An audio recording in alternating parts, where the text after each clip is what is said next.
안녕하세요. 네, 안녕하세요. 네, 오토교 김정현입니다. 네, 문창입니다. 네, 모하비를 가지고 왔습니다. 드디어. 이게 풀체인지인데, 네. 네. 그, 풀체인지인 듯, 아닌 듯, 아닌데? 네, 풀체인지였던 것 같은, 뭐, 이 희한한 풀체인지입니다. 기본적으로, 파워트레인, 프레임, 다 이제 기존의 바디를 쓰는데, 이런 것들을 이제 뭐라고 얘기를 해야 되나? 껍데기 가리? 굉장히 고급스럽죠? 상당히 전문 용어입니다. 원색적으로 껍데기 가리. 근데 껍데기 가리를 잘해야 사실은 이제 보여지는 게 사실은 요즘 전자제품도 그렇고 자동차도 그렇고요. 네. 디자인이 나쁘면 안 팔려요. 그죠. 그러니까 산업 전반의 상품의 가치를 관통하는 핵심이에요. 디자인이. 그래서 예전에는 각 회사의 디자이너가 하나의 부서, 네. 그리고 개발진 R&D 인원이 100명이다 그러면 디자이너들은 몇 명, 뭐 요 정도. 기술회사 같은 경우에 특히 메케니컬 같은 이 자동차 분야는 엔지니어들이 주고, 그쵸. 디자이너들은 뭐, 그리고 사실 처음에는 엔지니어링과 디자인의 영역이 구분도 안 됐었어요. 그래서 사실 시스템, 요 메케니컬 같은 것 엔지니어도 예전에 디자이너라고 불렀거든요. 기계를 디자인한다. 그 디자인이라는 단어 자체에 설계라는 의미가 들어있으니까. 그러니까요. 네. 근데 이제 그 디자인이 기구 설계에서 그렇죠. 빠져나온 거예요. 그렇죠, 외형 그렇죠, 설계로. 그렇죠. 그러니까 영어로 말하면 그 디자인 속에 모든 게 다 들어가 있었는데, 네. 정말 그 어피어런스, 외관 디자인 분야가 빠져나온 거죠. 그렇죠. 그걸 최초로 시도한 브랜드가 GM입니다. GM이 디자이너들, 순수 디자이너들을 채용하기 시작을 했고, 자동차에 컬러를 입히고, 자동차에 맞는 독특한 실루엣을 입히고, 테일핀과 같은 디자인 요소를 집어넣고, 캐릭터 라인을 넣고, 인상을 만들어낸 거예요. 그래서 차마다 다양한 형태의 디자인을 통해서 우리가 즐거움을 누리게 된 거죠. 사실 그 전에 이 헨리 포드 할아버지가 모든 소비자들은 다 검은색을 원해. 그래서 소비자는 검은색만 원해.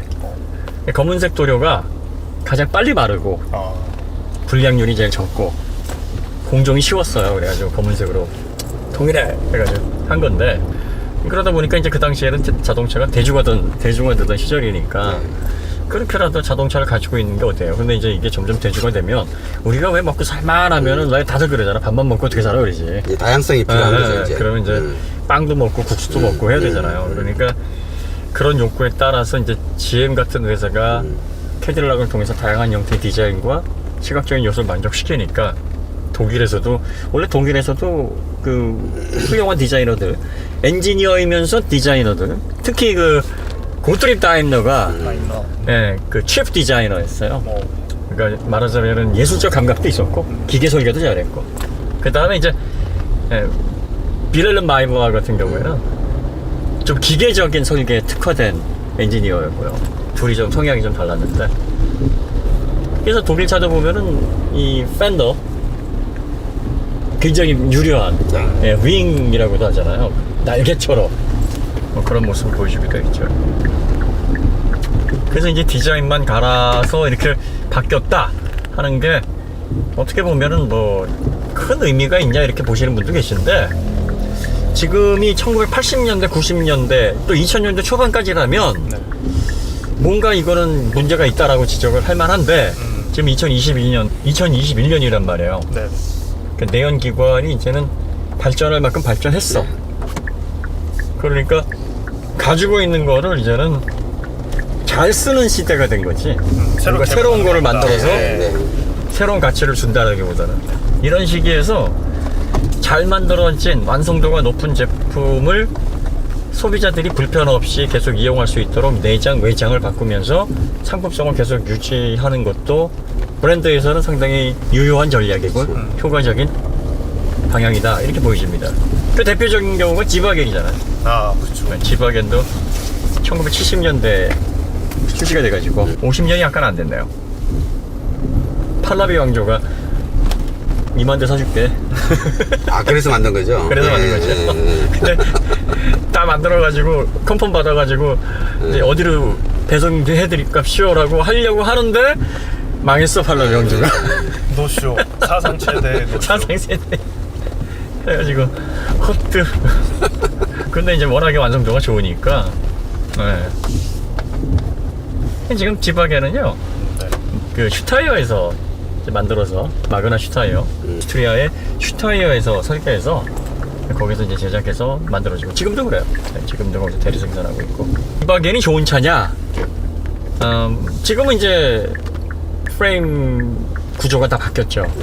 새로운 안전 규정에 맞게 풀체인지가 됐는데 그 이전에는 문제가 많았어요.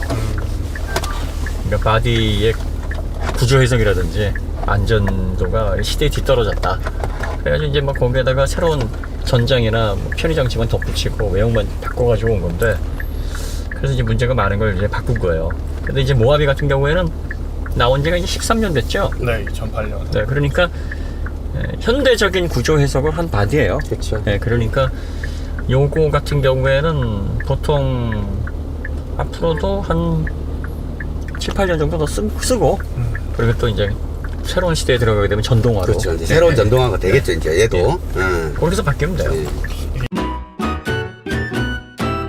1세대 소렌토 바디라고 얘기가 있던데. 그 소렌토 바디가 아니라 프레임. 1세대에 네네. 소렌토가 바디온 프레임이었거든요. 네네. 바디온 프레임은 늘리고 줄이고 하기가 좋아요. 그러니까 이제 이렇게 보시면 돼요. 지금 렉스턴이 2001년도에 지금 출시가 됐잖아요. 네. 그 렉스턴의 기본이 됐던 프레임이 무쏘예요.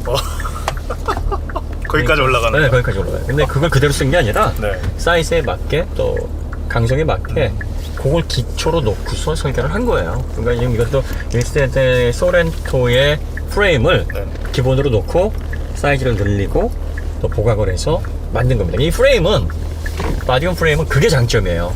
왜냐면 프레임 구조 자체가 굉장히 고 테크놀로지가 들어가는 영역이 아니에요. 왜냐면 처음에 자동차가 나와서 어느 정도 형태를 유지를 하면서 최초한 게 뭐 페이턴트 모터바겐이나 모터캐리지 이런 거 말고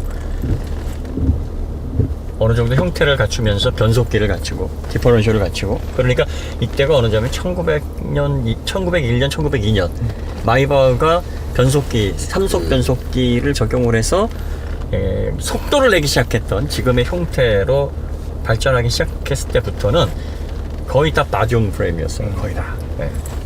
그래서 프레임을 만들고 거기에다가 엔진, 변속기, 주요 서스펜션 이런 것도 다 장착을 하고 거기에다가 이제 캐빈룸을 올리는 거야. 승용차든 뭐 트럭이든 초창기에 뭐 SUV는 아주 초창기에는 없었고 이 서버밴을 통해서 이제 미국에서 만들어졌고 유럽에서는 이제 트럭을 개조를 해서 미니밴으로 갔다가 SUV로 뭐 이런 식으로 해서 만져. 그리고 이제 모노코크라 그래서 유니바디 형태는 그 일본에서 라브4 원래 영감은 스포티지가 준 거고 뭐 이렇게 복잡해 그냥 뭐 여기서 하여튼 그런 식으로 발전을 했는데 그러다 보니까 이 바디오 프레임이 차를 늘리고 줄이고 신차 개발하기도 좋고 여러 가지 이점이 있어요. 비용도 좀 덜 들고. 근데 문제는 공간 낭비가 너무 심하고 그리고 또 프레임하고 캐빈룸이 따로 놀다 보니까 이게 승차감도 별로고 그 다음에 가장 큰 문제가 프레임은 강력한데 위에 캐빈룸은 약하단 말이야 상대적으로. 그 다음에 프레임이 이게 크럼플전이라 그래서 그렇죠. 이렇게 좀 우그러지면서 충격을 흡수를 해야 되는데 지원자 강해. 네. 흡수를 안 해버리면 거기에서는 거기에서 충격으로 오는 가속도가 운전자한테 전해진단 말이야. 그 가속도를 크럼플전이 줄여주는 거예요. 그러니까 시간을 늘려주는 거지. 그 시간을 안 늘려줘가지고 그대로 전달이 되면 그 속도로 인해서 사람이 상해를 더 크게 입는다고. 그러니까 이걸 여러 가지로 해보니까 사망자도 너무 많이 생기고 공간도 좁고 그리고 또 승차감도 안 좋고 하니까 야 이거 안 좋다 이거 어떡하지? 그래가지고 이제 야 그러면 이제 이걸 프레임하고 바디를 일체형으로 해서 유니바디로 모노코크는 이제 프랑스 말이지 이제 일본에서 모노코크 바디를 이제 원래 모노코크는 일본에서 개발한 건 아닌데 일본에서 소형차를 만들려다 보니까 작은 차를 만들려다 보니까 프레임으로 해가지고 공간이 안 나오겠지.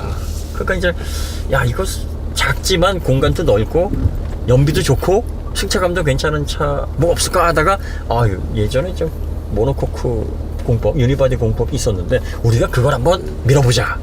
그래서 일본이 모노코크 유니바디 형태의 차를 제일 이제 많이 확산시키기 위해서 대중화를 시킨 공로를 가지고 있어요. 그러니까 이게 일본에 시작이 돼가지고 미국에 딱 수출이 돼버리니까 미국 차는 엄청 큰데 공간이 좁은 거야. 승차감도 별로 안 좋은 거예요. 근데 일본 차는 작은데 공간도 넓어. 승차감도 좋아. 연비도 잘 나와. 일본 대단한데? 보니까 얘네들 모노코크 유니바디 형태로 하는데 야 그 유니바디 약하잖아.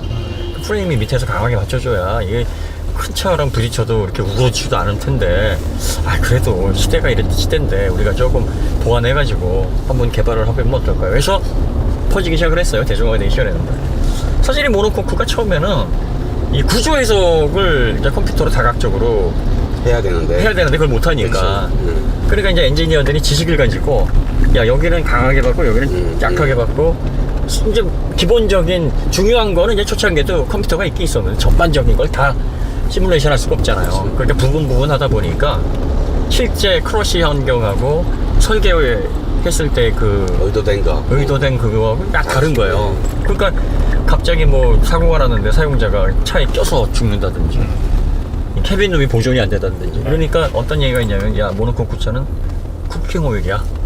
그냥 우그러져.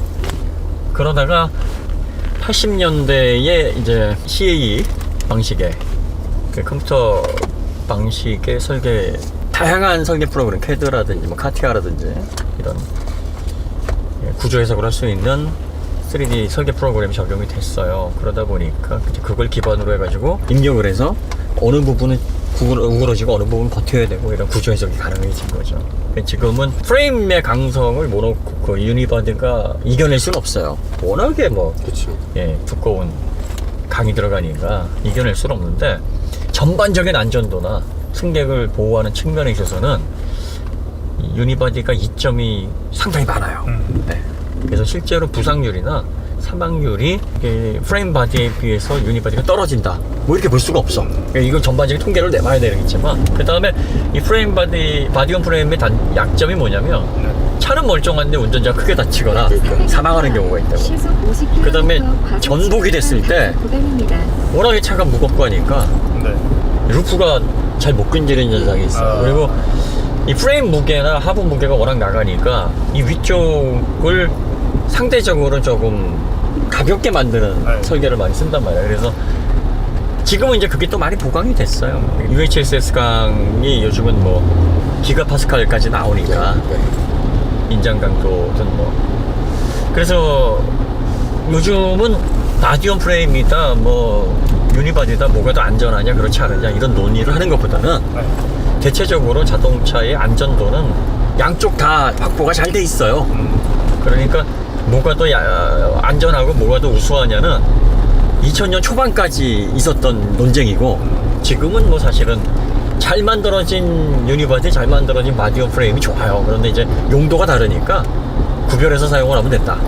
이런 차들은 어떤 용도로 사용을 해야 되느냐, 포장도로 다니면서 도심에서 출퇴근용으로 이용하는 차가 아니에요. 이거는 네. 요거는 조금 비포장도 가지고 언덕, 그다음 거친 길, 뭔가 오프로드를 조금이라도 이용을 하시는 분에게 적합합니다. 그리고 뭔가 취미생활을 위해서 뒤에 트레일을 뭔가 끌어야 되시는 분들. 그렇죠. 네, 그러니까. 그런 분들한테는 딱이죠, 그냥. 엔진 힘이 아무리 좋아도, 그리고 또 바디온 프레임의 설계 공법이 아무리 좋아졌다고 해도 사실 견인을 할 때, 대형 트레일러나 뭐 캠핑카 같은 견인할 때 바디온 프레임보다 효율적일 없어요. 구조를 넘어서 강성을 확보하기는 좀 어렵다고. 그러니까 그런 용도에서는 좀 신뢰감이 있지. 운전자도 마음이 편해. 유니바디 같은 SUV로 무거운 트레일러 하잖아. 그럼 조마조마해. 저 사실 어디 휘어질까봐. 제조사에서는 괜찮다고 하는데 네. 그 심리적인 안정감도 이게 무시 못하거든. 네, 왜냐면은 유니바디는 면으로 힘을 받는 거거든요. 네. 근데 트레일러는 한 점에서 끌잖아요. 그러니까. 그럼 면의 한 지점에서 힘을 과하게 받는다고. 그럼 그 면이 우그러질 수가 있잖아요. 그렇죠. 예? 근데 프레임 자체가 힘을 바로 발휘해 주니까 그 프레임에 연결돼서 끌면 아무 문제 없는 거예요. 구조를 모르는 사람은 뭐 이거나 저거나 마음 편한데 아는 게 병이야. 아는 사람은 왠지 찝찝해. 아, 맞아요. 찝찝해요. 왠지 좀 찝찝해요. 이 모하비가 사실 전반적인 실루엣은 상당히 좋아요. 네. 그런데 그 이전 모델에서 전면부랑 후면부 디테일이 굉장히 아쉬웠거든. 디테일이 없었죠. 그 다음에 내장이 너무 오래된 차 같잖아. 처음 나왔을 때는 안 그랬는데 우리가 2019년도에 시승했나요? 2018년도에 했나요? 오래돼가지고 기억도 안 나. 네, 한 3년 된 것 같아요. 2018년도에 한 것 같아요. 18년도, 네. 19년도? 그때 기준으로 봐서도 내장이 좀 많이 시대에 좀 떨어지는 거 아닌가 그런 느낌이 좀 들었었어요. 근데 지금은 요새 차 같아 느낌이. 네. 그러면서도 너무 이렇게 뭐 야 이거 휘황찬란한 건 아니고. 첨단을 추구하나 이것도 아니고 점잖으면서 그래도 시대에 뒤떨어지는 건 아니고. SUV는 살짝 특히 4륜구동 기반의 바디온 프레임 SUV를 레가시가 좀 느껴져야 돼. 좀 투박한 맛은. 약간 그런 게 느껴져야 되는데 기본적인 틀은 레가시인데 안에는 웬만큼 트렌드를 반영한 첨단 장비들이 있고요. 네. 시트는 또 퀼팅 나파가죽이고 상당히 구성이 신구가 조화가 잘 돼 있어요. 그 다음에 전면부도 가까이서 보니까 되게 웅장한데? 엄청. 네. 네. 그래서 이제 우리가 트림 이름을 보니까 기아가 트림 이름을 좀 과하게 쓰거든. 진짜 과하게 써. 기본이 이 친구들은 프리미엄이고 네. 가면 마스터스야. 아. 네. 그 다음에 이건 그래비티야, 그래비티. 그래. 최상희가 이게 무슨 의미지 하는 그래서 느낌. 그래비티 들더라고요. 우리 시승 전에 고모님하고 네. 그래비티에 다른 뜻이 있었나? 우리 한참 얘기했거든. 아. 예전에 영어권 사용자가 그래비티라는 말을 하면서 사람 성격을 얘기하면서 뭐 진중하다라는 느낌으로 이렇게 얘기를 한 게 기억이 나긴 나. 근데 굉장히 그거 잘 안 쓰는 표현 같거든. 왜냐면 이제 그러게요. 영어권 사용자들은 우리가 생각하는 것처럼 단어를 하나를 가지고 막 복합적으로 생각을 안 해요. 그 사람들은 그냥 잘 쓰는 언어는 한 가지 뜻으로 거의 많이 쓴다고. 물론 뭐 have라든지 이렇게 다양하게 쓰는 것들은 예외지만, 근데 우리나라 사람들은 부엌의 분란리 때문에 문제야. 불랄리? 보케블러리. 아. 그건 모르는구나. 바퀴벌레라 해야 알아듣겠죠. 바퀴벌레. 바퀴벌레 22,000마리 잡아서 33,000마리 잡았어. 우리는 바퀴벌레 잡으러 다녔거든. 우리 세대는 그래. 아재들은 요즘은 이제 보케블러리 안 보죠? 보케블러리. 네. 보케블러리 봐요? 현 PD 봤어? 저 때까지 열심히 외웠죠. 아 그래요? 네. 네. 거긴 보케블러리를 보면 쓸데없는 뜻들을 너무 많이 알려줘. 쓸데없는 뜻을 생전 쓰지도 않을 거를 그걸 우리가 왜 알아야 돼 도대체? 우리 10대선 할아버지의 한자도 모르는데 그런 걸 외우라 그래. 이제 그래서 그래비티가 도대체 무슨 뜻이 있을까? 결국은 우리 사전으로 한번 찾아봅시다. 네. 다음 사전을 열어봤죠. 네. 진중함 같은 게 있을 것 같은데 그거 잘 안 쓰는데 근데 딱 보니까 뭐가 있었습니까? 거기에? 웅장함. 웅장함 또 무게. 무게. 네. 무게가. 그러니까 이제 웅장하다. 딱 맞네요. 뭐 이런 느낌을 전해주고 싶었던 것 같아. 근데 이거 미국에 판매하나? 지금 안 하고 있습니다. 원래는. 그지. 뭘, 미국 사람들한테 그래비티 하면 100% 중력이야. 네. 웅장함이라고 생각 안 할 거야. 물론 많은 사람들도 있을 텐데. 그러면 이제 딱 그래비티란 말 들으면 땅에 잘 붙어가겠네. 그렇기도 하고 중력이 우리를 끌어들이잖아요. 네. 사람이란 물체를 잡아 붙들잖아. 그러니까 소비자들을 붙들기 위해서 끌어들이기 위한 뭐 그런 힘? 네. 어쨌든 뭐 물리 법칙의 4대 힘 중에 하나가 그래비티인데 뭘 표현하는지 모르겠습니다. 하여튼 웅장함 같아. 네. 어쨌든 뭐 코리아 잉글리시와 네. 아메리칸 잉글리시는 다르니까 다른 언어야. 우리만 이해하면 됐지 뭐. 웅장하다. 네. 이제 미국 사람한테 가르쳐주면 되지. 너 그래비티에 웅장하다는 뜻이 있어. 이거 다 몰랐지. 사실 가격이 비싸다고 생각하시는 분들이 좀 많이 계시죠. 비싸죠. 이게 4,800부터 시작이지. 네. 그래가지고 5,800까지. 네네. 옵션 다 하면은 6,000 조금 100만 넘는데요. 좀 넘는데요. 6,100. 요 정도 사이즈의 바디언 프레임에 네. V6의 260마력 디젤 엔진 57.1kg 포스미터가 들어가 있는 469동 네. 후륜 기반에 네. 거기에다가 지금 뭐 모니터 요거 12.3하고 클러스터하고 네네. 모니터가 요게 중간 마스터스부터는 기본이란 말이에요.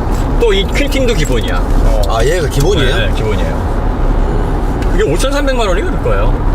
그럼 5,300이 여기 나오는 거예요? 네, 나와요, 선트가? 기본으로. 근데 이제 뭐가 빠지냐면 고속도로 주행 보조하고 긴급 제동 그거 하고 그다음에 어댑트 크루즈 컨트롤이 빠져. 근데 드라이브 와이즈라고 모든 트림, 그러니까 최상위 트림도 옵션이에요. 그러니까 기아는 기아는 그 장사를 합니다. 기아는 어댑티브 크루즈 컨트롤이 너무 아까운가 봐. 그러니까요. 그 개발하는 비용이. 아니 그걸 돈 받고 팔아야 된다고 생각을 하고 현대는 그건 주고 후축방 충돌 보조, 뒤에서 안전하차 보조 이런 것만 그다음에 고속도로 주행 보조 2, 네. 뭐 이런 것들은 돈 받고 팔아야 된다. 업그레이드 버전은 돈 받고 팔고 그렇지. 기본 기본적으로 버전은 깔아주고. 어댑티브 크루즈 컨트롤까지는 주자 그런 개념이고 기아는 안돼 못줘 뭐 이런 거야. 그래도 이번에 21년씩 오면서 HDA2가 적용돼가지고 그 돈 낸 값은 할 겁니다. 지금은 HDA1 달려있는데 이제 차선 변경까지 가능한 2가 달려있어서 옵션 값을 하지 않을까. 그러니까 기아는 이제 이 개발비가 얼마인데 그러면서 거기에 치중을 하는 거고. 그 다음에 이제 렉시콘 오디오 이거는 이제 하위 모델을 선택 못해요. 그러니까 돈 없으면 음악도 더러운 세상이네. 아니 근데 이제 오디오는 네. 그냥 다 선택했으면 좋겠어. 선택하게 그냥 주면 되잖아. 근데 왜 그걸 제한을 거냐. 그러니까 돈 주고 산다는데 좀. 그러니까 어댑티브 크루즈 컨트롤 파는 거 좋아. 그래 뭐 사실 고모님이나 나 같은 소비자들도 있거든. 우리는 어댑티브 크루즈 컨트롤 잘 안 써요. 솔직히 잘 안 써. 그래서 옵션을 해서 가격 빼주면 우리는 해피하지. 우리 좋아. 그 가격 넣어주고 사실은 현대에서 그 가격 넣고 가격이 올라갔을 거 아니야. 어쨌든 올라갔을 거 아니야. 기업은 손해나는 짓을 안 해요. 이제 상품 구성을 해가지고 적당하게 저렴하게 보이게끔 할 거면 기아는 그냥 빼놓고 낮추려고 애를 썼던 건데 왜 그거 자꾸 돈 받고 팔아 이 얘기를 듣는 거예요. 그럴 바에는 그냥 넣어주고 다른 걸로 하면 좋지 않았을까. 예를 들어서 이 퀼팅, 네. 나파 이런 거 돈 받고 팔아. 이게 그냥 일본 천연 가죽하고 네. 소비자들이 이게 얼마나 큰 차이 나는지 사실은 잘 모른다고. 그러니까 이걸 옵션으로 놓으면 저항감이 덜하겠죠. 우리 고은님하고 나는 이거 주고 왔다시야. 아, 너무 좋아. 이거 돈 주고도 사는데 그냥 준다니까 이거는 땡큐지. 원자 실려가. 무합이 실려가네. 그 이제 상품 구성마다 브랜드마다 특징이 있으니까 여러분들이 그걸 잘 살펴보셔야 돼요. 근데 뭐 우리가 가격이 비싸다 싸다 이렇게 판단할 건 아닌데 네. 세계적인 추세를 놓고 이 정도 상품성을 가지고 이 정도 사이즈의 후륜구동 기반의 V6 디젤 엔진의 260마력 출력을 가지고 있고 이 정도 편의 장치를 가지고 있고 시트 구성이나 그런 걸 다 감안해 봤을 때 이 가격이 비싼 건 아니야 사실. 사실 그래. 그러니까 객관적으로 봤을 때 비싼 건 아니에요. 가성비가 좋다 그러면 또 얼마 받았냐 그럴 때니까 가성비가 좋다는 얘기는 안 하는데 네. 그리고 또 너는 많이 타보고 뭐 고급져? 근데 이런 걸 다 떠나서 네. 객관적으로 생각을 해볼 때 에스컬레이드가 얘보다 사이즈는 큰데 특별히 뭐 출력이나 기능이나 이런 게 확 좋은가? 생각해보면 그게 아니거든. 타오? 뭐 이런 생각이 들기도. 비싼 거. 그러니까 이런 것들하고 비교를 해보거나 아니 유럽에는 이제 바디오 프레임이 SUV가 없으니까 이게 단적인 비교가 안 된다고. 있는 게 지바겐인데 지바겐 기본이 1억 8천에서 2억 5천이란 말이야. 그거하고 비교해도 돈 받았냐 소리 나니까. 그렇지. 그러니까 이제 감히 어디다가 잡것을 갖다 대 뭐 이렇게 하니까 갖다는 못 대는데 어쨌든 뭐 들어가는 철이나 뭐 구조나 이런 것들은 더 비싸고 고급스럽게 해놨지만 그거 감안해 보면 그냥 저 모하비 마크 떼고 지바겐처럼 이렇게 해놓으면 모르나 사람 구별을 안 되나? 아니 지금 모하이 마크도 굉장히 그래도 기아 마크가 아니어서. 아니 근데 나이 든 사람들은 잘 몰라요. 왜냐면 예전에 제가 ML63 AMG 처음 출고해서 나이 드신 분들이 야 너 돈 좀 벌었나 보다 막 이러실까봐 처음에 기아 마크를 갖다 붙이고 소렌토처럼 하고 다녔어요. ML63에다가 네. 진짜로. 그 변태가 여기 앞에 있었다. 왜냐면 그러면 이제 구별을 못해. 그 마크도 엠블럼 다 띄고. M3 사가지고 320D 네, 붙이는 사람도 320D 있어. 아 진짜 그러고 다녔어요. 왜냐면 그 더 이제 경제력이 있으시고 알뜰하신 그렇죠. 어르신은 그러니까. 좀 돈 벌었다고 그러면 그렇지. 안 좋게 보고 있어. 당연하죠. 너 이제 밥 좀 먹고 사는 수준 됐는데 너 이런단 말이야. 그러니까 이제 그러고 다니면 반대로 생각을 하신다고. 야 이제 먹고 살만한데 좀 왜 어른들은 벤츠라고 하고 그 벤스 있잖아. 벤스 그거 하나 사. 그거 왜 승용 벤스 이런 찝차 사지 말고 이제 요런 디자인들을 이렇게 잘 해놓으면 차를 잘 모르는 사람들은 이게 싼 차인지 비싼 차인지 뭐 이게 잘 모르니까 요렇게 구성해 놓으면 또 나름 하차감도 있어요. 이런 차들이. 말씀드린 순간 지금 520D를 730D라고 써놨습니다. 아, 저거요? 누가 의심했네. 730D? 730D라 써있습니다. 깜 붙어봐요. 맞습니다. 730D라고 붙여놨네. 오, 야, 그러네, 오네. 5에다가 저런 건 또 처음 보네. 네. 아니 뭐 취향입니다. 뭐라 그러는 거 아니에요. 네. 아, 그럴 수 있죠. 뭐. 7이 되고 싶은 옷이. 자기 만족이니까. 그러니까 7이 되고 싶은 옷. 티코에다가 많이 붙여놓으면 어떨 거고 소 붙여놓으면 어떨 거야. 뭐 내 세상인데 뭐. 난 너무 시시쿠선을 의식할 필요가 없어요. 네, 그리고 용기 있는 분이시네. 그 대부분 사람들이 저거 보면 7인 줄 알아 또. 저거 구분하는 사람들은 전체 한 30%가 될래나? 30%도 안 되죠. 그럼 뭐 젊은 친구들이나 알지. 70에서 요새는 좀 작게 나왔나? 뭐 이러면서. 신형인가 그랬지. 신형인가? 그 현대 기아가 뭐 잘못하면은 더 많이 혼나는 게 그동안 참 너무 빨리 발전해서 그래요. 이걸 사람들에게 인식 전환할 수 있는 시간을 줘야 되는데 너무 빨리 발전하니까 가지기 할 시간이 별로 네. 없었다. 왜 우리 학교 다닐 때도 학창 시절 얘기 잠깐 하면 제가 늘 성적이 상위권이었던 건 아니에요. 노는 거 운동을 워낙 좋아해가지고 들쑥날쑥했어. 근데 공부를 하면 쭉 올라갔단 말이야. 이러면 꼭 교무실에 불러라. 너 뭐 했지? 했어? 너 뭐 했지? 이게 확 올라가니까. 그러니까 이게 단계별로 올라가야 되는데 그러면 의심받는다고. 손바닥 한번 내밀어봐. 그러니까. 그러니까 이게 문제인 거야. 다른 제조사들처럼 단계를 스텝별로 밟아가지고 한 30년 걸릴 거 한 25년 만에 했으면 되는데 예. 30년 걸릴 거를 막 10년 만에 따라가 버리고 막 이래 버리면 소비자들이 내가 10년 전에 알던 현대는 아니거든. 그러니까 이제 현대든 기아든 에이씨. 그리고서 이제 제조사에서 무슨 문제가 생기거나 아니면 엔진 이슈가 생기면 내가 그럴 줄 알았어. 그럴 줄 알았어. 나 그 소리 나오는 거지. 그러는 거지. 그러니까 소비자도 이해가 가고 제조사는 답답한 것도 이해가 가고 양쪽이 다 이해가 가는 거야. 그러니까 우리가 그 양쪽 사정을 다 아니까 뭐라 말을 못 하겠어.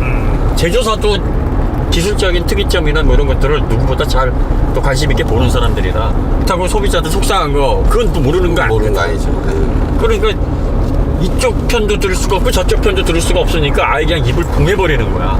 아예 모르겠다, 머리 아프다. 그래서 그러면 소비자들이 결과적으로 정확한 지식을 통해서 스스로 판단할 수 있도록 베이스를 좀 다지자. 그래가지고 이제 지식 쪽으로 우리가 간 거예요. 네. 가성비는 사람마다 다르니까 마스터스 9 트림 정도면 괜찮은 것 같아요. 거기에다가 드라이브 와이즈는 하나 있어야 되니까 네. 그 정도 딱 들어가면 그 다음에 이런 차에 HUD가 있을 필요는 없을 것 같아 내가 보기엔.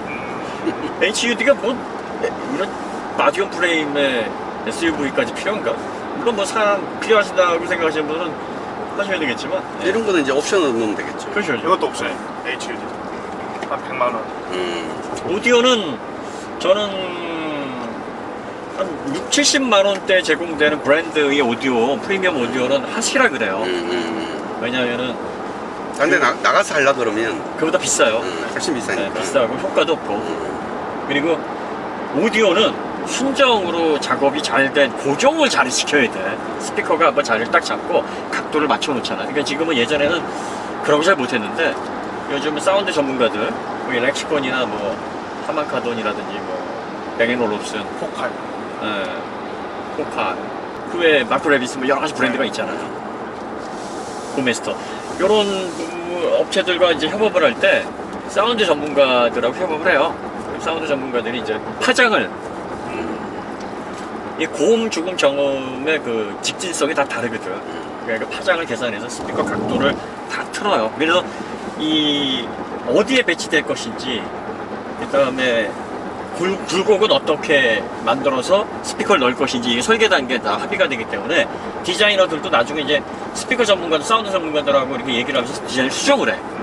그래가지고 배치를 하는 거예요. 근데 사실 애프터마켓용은 이거 못해. 못하겠죠. 이거 계산을 하려면은 이거 수학적인 지식이 있어야 돼요. 그리고 각 거리를 정밀한 레이저 포인터나 또 이 각도 같은 것들 다 재야 돼요. 그래가지고 운전자 중심, 또 보조석, 뒤 좌석, 여기에 보면은 음장 사운드에서 운전자 앞에 뒤에 뭐 이런 설정이 있잖아요. 네네. 거기에 맞췄을 때 그 최적의 사운드가 여기에 모여야 돼. 청음을 할 수 있도록. 그게 설정이 돼야 되는데 순정만큼 애프터마켓에서 하는 거 난 거의 못 본 것 같아. 그냥 애프터마켓에서는 성능 좋은 유닛으로 그냥 압도를 해버리면서 딱 들으면서 좋구나 이렇게 이렇게 얘기하면 또 얘기 안 하네. 오디오 사장님들 섭섭해. 그럼 그건 또. 왜냐면 전문적으로 하시는 분들도 계세요. 네. 그리고 제가 이제 늘 말씀드릴 때 조심스러운 게 오디오 전문가분들 중에서 순수 오디오 하시는 분들은 엄청난 분들이 많아. 카오디오 하시는 분들 중에서 엄청난 분을 많이 뵙지는 못했어. 그러니까 정말 고수분들은 카오디오 분에 아주 많지는 않아. 계시긴 계신데 순수 오디오 하시는 분들 중에는 정말 징그러운 고수들이 많아요. 그러니까 그런 분들이 자동차 세계로 들어오셔가지고 이렇게 자문을 하시면 기가 막힌 사운드가 나오는 거지 진짜. 더 앞으로 시장은 커질 텐데. 전기차 되면 이제 오디오 샵이 다시 살아날 거야. 그리고 이제 전기차 되면 우리가 이제 전기차에서 가끔 느낄 수 있는 그 이질적인 면이 뭐냐면 차는 조용한데 노무 소음이 올라와. 네, 막 이런 거 있잖아요. 응? 그러니까 그게 그게 이제 주목을 끌면서 차 방음도 굉장히 신경 쓸 거라고. 그렇지. 그러면 사운드가 또 달라지는 거야. 응? 그러니까 우리가 그전에는 자동차 그러면 달리고 이런 거에 이제 치중을 했다 그러면 그 다음에는 얘를 가지고 어떻게 생활을 할 것인가, 우리의 얼마나 더 편하게 할 것인가, 뭐 이런 데 더 치중을 할 거예요. 그럼요. 방음이 더 중요해질 거라고 이제. 오디오 좋아하는 사람이 방음을 왜 하냐면 네. 소리가 반사돼서 나오면 안 돼. 아, 흡수를 해야 돼. 외부 소리도 차단해야 되지만. 네. 반사돼서 나오는 소리하고 나가는 소리하고 간섭이 네, 되버리니까. 간섭이 되니까 안 돼요. 그러니까 그 소재서부터 방음의 정도, 그리고 사운드가 도달했을 때 청음을 내가 특정 하형을 캐치를 해내려면 환경 조정이 있어야 됩니다. 자동차 사실 적당한 음악 공간을 즐길 수 있는 공간이긴 한데 네. 너무 작아. 그러니까 제대로 된 음악을 즐기기엔 너무 작아. 그래서 여기에서 주파수 간섭이 없거나 파형 간섭이 없을 수가 없어요. 그러니까 사실 이 자동차의 오디오라는 거는 그냥 뭐 홈시어터 개념으로 접근을 해요. 그래서 영화를 볼 때 뛰어난 음향 채널 현장감을 느끼게 하는 뭐 그런 정도. 그리고 이제 뭐 자동차 안에서 편안하게 나만의 공간에서 주변 시선 의식하지 않고 음악 감상실을 누구나 가지고 있을 수가 없잖아요. 맞아. 그리고 어차피 오디오 마니아들은 오디오실 해놓고서 자기가 음악 감상을 즐기는데 네. 그런 사람들은 뭐 자동차에 굳이 해놓으려고 안 한다고. 그런데 마니아는 아닌데 음악을 좋아하는 사람들도 귀가 예민하니까 그런 사람들 정도만 만족시키면 돼요. 그래서 사실 뱅앤 올ufsen이나 네. 이거 사실 패션 브랜드거든. 그렇죠. 사운드 패션 디자인으로. 브랜드인데 가장 소비자들, 일반 사람들이 좋아하는 소리를 디자인을 한 거야. 그래가지고 그 소리를 들려주는 거예요. 쉽게 말하면 패밀리 레스토랑에 뭐 비스나 아웃백 스테이크의 스테이크 같은 음식이에요. 격식이 완전히 갖춰지진 않았지만 뭐 손님 대접하기도 좋고 가족끼리 가기도 좋고 뭐 이렇게 좀 연인들이 가기에도 부담 없는 딱 어느 정도 수준은 되지만 뭐 그런 정도입니다. 특히 뭐 뱅앤올ufsen 사운드가 좋다기보다는 그냥 이쁘니까 이쁘기도 하고. 그 소리를 그냥 좋은 거에 맞춰놓은 것 같아요, 그냥. 근데 소비자들이 이제 너무 이렇게 좀 평가절하된 게 뭐가 있냐면 네. 볼륨감이나 균형감은 좋아요. 네. 쉽게 말해서 아무 생각 없이 듣기에는 참 좋아. 그 부담스럽지 않아요. 정도의 세팅이야. 그러니까 여러분들이 자동차의 오디오도 딱 그 정도로 인식을 하시면 되는데 여기에서 전기차는 좀 더 품질을 높일 수가 있어요. 그 다음에 이제 디스플레이가 이제는 내리평으로 롤러블 같은 걸로 이게 들어갔다 나왔다. 하반에서 나온 것도 들어갔다 나와. 그러면 거의 40인치 가까운 사이즈가 이제 구현이 된단 말이지. 이게 다 디스플레이야. 그럼 거기에서 영화를 보고 막 난 이제 지쳤어요 땡벌 막 그러면 얼마나 좋으냐. 최고죠. 오락실이 되는 거야. 그래서 최근에 이제 광고를 보면서 광고를 지적한 게 아니라 우리가 자동차의 평균 2시간이 된다 그러잖아. 네. 평균. 지금은 그렇죠. 도로교통공사에서 우리나라 운전자를 부족해 보니까 45.6km, 50km가 안 된대 이동 거리가. 그 2시간 넘고 22시간에 세워놓는 거지. 그 비싼 걸. 아깝잖아. 그러니까 이거야. 1,000만 원짜리 카메라 사가지고 한 달에 2번 쓰고 나머지는 장롱에 집어넣는 거지.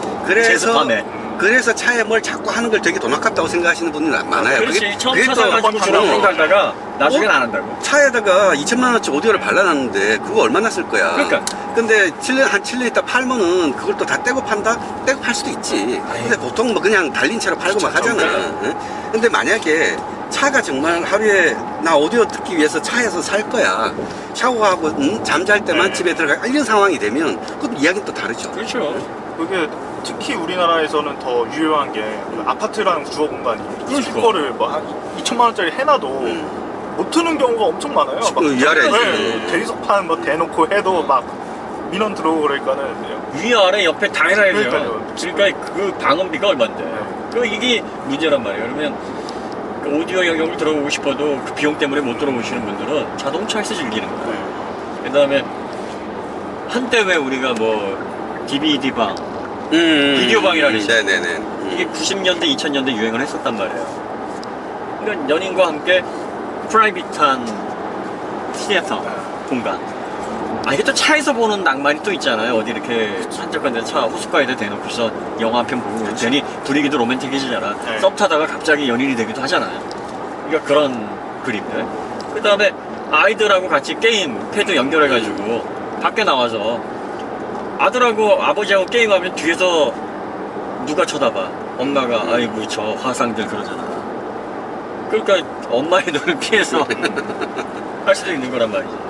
그리고 아까 주차장 이야기가 나왔는데 주차장 그 내연기관은 주차장에서 뭘 하고 싶어도 못해요. 공회전 하면 안 공회전이 되잖아. 안 되니까. 근데 전기차는 공회전하고 상관없잖아요. 그러니까. 그냥 쓰면 돼 전기를. 네. 뭐 심지어 충전기를 꽂아놓고도 쓸 수 있어요. 응. 가장 좋은 게 여름철에 기가 막힌 피스니처야. 시원하게. 에어컨은 그냥 틀어내거든. 여기 차에 있는 거 시동 안 걸려서 에어컨. 이게 내연기관과 전기차가 차박했을 때 차이가 뭐냐면 네. 몸풍기와 냉풍기는 시동 안 켜도 작동을 한다라는 이 엄청난 차이가 있다니까. 요즘 인버터가 들어가 있으니까 한 500W, 700W 정도는 인버터가 자체 내장되어 있는 차들을 끌어쓸 수가 있는데 이것도 오래 못 써요. 그리고 한 뭐 2, 3분 정도, 4, 5분 정도는 쓰는데 계속 쓰려면 시동 걸어야 돼. 12V 배터리 그 잔량밖에 못 쓰는 거잖아요. 안 그러면 시동 걸어 충전해줘야 돼. 네, 그래야죠. 12V가 그게 뭐 얼마나 돼? 그러니까 얼마나 용량이. 된다고. 딱 계산해 보면 돼요. 50A 정도면은 네. 12V면은 600W야, 600W. 600W 쓰면 땡이야. 간단히 이야기하면 블랙박스 안 끄고 네. 한 일주일 지나면 끝나는 거예요. 그러니까. 근데 그 600W 다 쓰면은 차 시동도 못 걸어. 그러니까. 그러니까 절반도 못 쓴다고. 300W도 못 쓴다고. 그럼 그 300W 가지고 뭐? 그 시동 걸어야 돼. 시동 걸면은 내연 모하비. 나오지. 이것도 막 왜 자꾸 모하비가 지났어 그냥. 막 주변이 다 모하비야 그냥. 뭐하게 그러니까- 얘기 좀 해달라고. 그런 어떤 것들을 보면 아 그렇구나 우리가 지금 딴 네, 얘기하고 딴 얘기하고 얘기하고 있어가지고. 죄송합니다. 아 좀 봐줘 이러면서 지나가. 모하비가 네. 무슨 뜻인지 알아요? 모하비? 여기 모합이 있잖아요. 네, 모하비. 모, 네. 해브. 네. 나는 이거 말고 뭘 가질까? 모하비가 네. 지명 이름이에요. 사막. 사막. 네, 사막. 모하비 사막. 근데 거기에 기아 연구소가 있어요. 음, 그래서 이제 거기에서 또 연구해가지고 음, 이 차도 연구가 됐고 음. 거기에 이제 이름을 따서 모하비 딱 이렇게 지었죠. 근데 미국 사람들에게는 상당히 친숙한 이름인데 왜 미국에 우리는 안 좀 지었지? 낯설죠 이름이. 네. 그럼 이런 차 좋아할 텐데. 기아가 이제 텔루라이더하고 네. 뭐 소렌토에 접촉할 모양인 것 같아요. 왜냐면 또 이 미국에서도 그 픽업을 빼고는 이제 또 마디오 프레임 별로 안 그쵸. 좋아하더라고. 타오 예전에 폴리스 인터셉터 유틸리티는 다 타오였거든. 그다음에 타워에서 이제 네. 포드로 넘어갔죠. 그다음에 비크라운 네. 뭐 이런 차들이었는데 익스플로러로 넘어갔단 말이에요. 네. 그러니까 이 경찰관들이 써보니까 네. 아이 불편한 거야. 불편하지. 승차감도.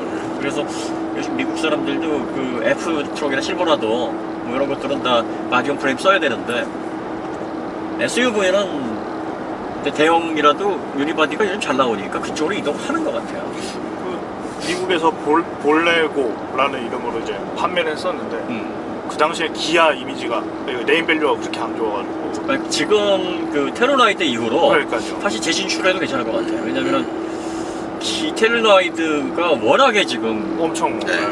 히트를 치고 있다. 평정을 하고 있어, 평정을. 판매량 1위. 그 익스플로러도 지금 안 돼. 네. 익스플로러가 지는 브랜드가 우리나라에서 나올 줄 어떻게 알았겠어. 그 사람들이 그 테루라이드의 외형 디자인이나 내장 뭐 이런 것들을 보면서 홀딱 반했다 그러더라고. 중상층이 아주 딱 좋아할 만한 차. 사이즈도 딱 적당하고. 펠리세이드도 미국에서는 잘 통할 만한 사이즈고 디자인이거든. 그러니까 이런 거 보면은 해외에서의 평가보다 우리나라 평가가 더 박한 것 같아. 왠지 우리나라에서는 우리 기업이 한 건 한풀 접어놓고 생각하는 것 같아. 삼성하고 LG가 네. 인정받는 데 시간 많이 걸렸어요. 그렇죠. 그리고 삼성이 같은 S인데 소니 브랜드 그 네임하고 삼성하고 이게 역전되는 그 시기가 얼마 안 돼요. 그러니까 예전에 일본 제품이 전자제품을 휩쓸고 있을 때 삼성 쓰면 다 손가락 실했다고. 그러니까. 그리고 가격이 거의 더블 차이 났어요, 두 배. 네. 네. 노트북도 삼성 센스 쓰냐? 그러면서 아유 가난한 이렇게 얘기를 하고 그랬었다고. 예전에는 뭐 마이오 노트북, 그다음에 후지츠, 라이프북, 호텔자이, 쉘라이트 뭐 이런 거.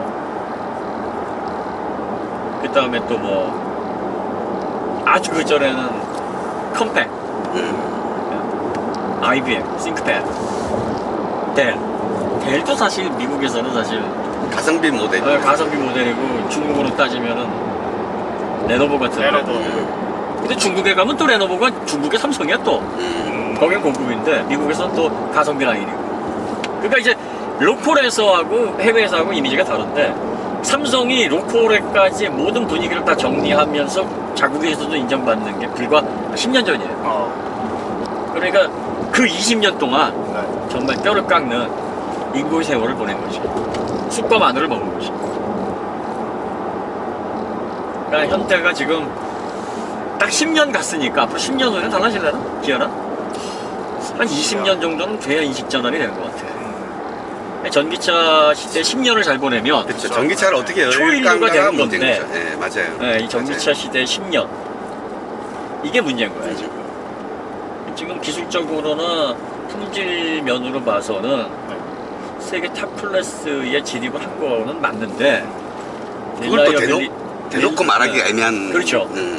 우리가 기술적으로 볼 때는 그런데 이 기술이라는 게 사실 단순히 기능보다는 그렇죠. 신뢰도 그렇죠, 그렇죠. 이게 또 필요하거든. 그 신뢰가 쌓이려면 시간이 걸리는 거예요. 그러니까요. 기량이 얼마나 일정하게 나오느냐 그렇죠. 이런 신뢰도가 네. 밑바탕에 깔려 있어야 소비자들이 믿는데 네. 아직까지 거기에 대한 확신이 없으니까 똑같이 구현이 되지만 뭔가 언제까지일까? 의심스럽다. 네, 언제까지일까? 이건 지속성이 별로 없을 네. 것이다. 이렇게 생각을 하는 거예요. 그러니까 그거에 대해서 소비자가 틀렸다가 아니야. 왜냐면 시장의 흐름은 자연스러운 거예요. 그렇죠. 그러니까 중국처럼 보이는 손이 움직이는 우리 환경이 시장이 아니거든. 아니죠. 그 특수 환경이고 대부분의 자본주의 시장은 보이지 않는 그렇죠. 손이 네. 좌우를 하는 거예요. 그러다 보면 시장이 움직이는 게 그 소비자의 인식 전환이 자연스럽게 일어날 때인데 네. 그걸 억지로 우리가 왜 이걸 몰라줍니까? 라고 답답하게 설파할 이유도 없고 그렇죠.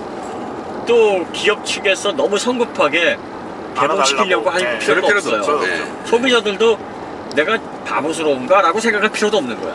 시장이 자연스럽게 전환이 되는데 거기서 우리가 좀 주의해야 될 건 살짝 그 시기를 땡길 수도 있고 내 시야를 넓힐 수도 있으니까 좀 공부를 하면 좋다 이거지. 그러면 불필요한 판단 미스나 엉뚱한 쪽의 결론을 통해서 시행착오를 안 할 수 있으니까 그걸 줄이자는 게 현명한 소비자가 될 수 있는 가장 큰 혜택이다.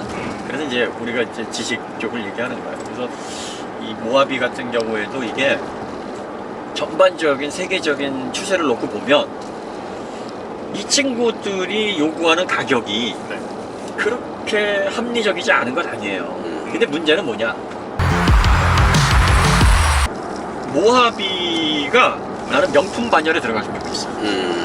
코리아 바디온 프레임의 SUV인데 가격으로 명품을 올리자는 게 아니라 장시간 동안 품질을 인정받으면서 네.